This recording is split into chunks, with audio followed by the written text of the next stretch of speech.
You ask Tiger to calculate. This deals with linear inequalities with one unknown. The final result is 5 over j smaller than -3. Let's solve it step by step. Group all constants on the right side of the inequality.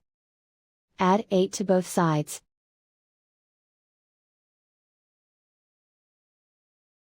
Group like terms.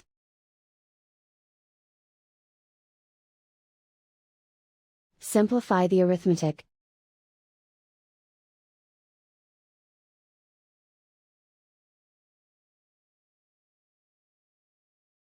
Plot the solution on a coordinate grid.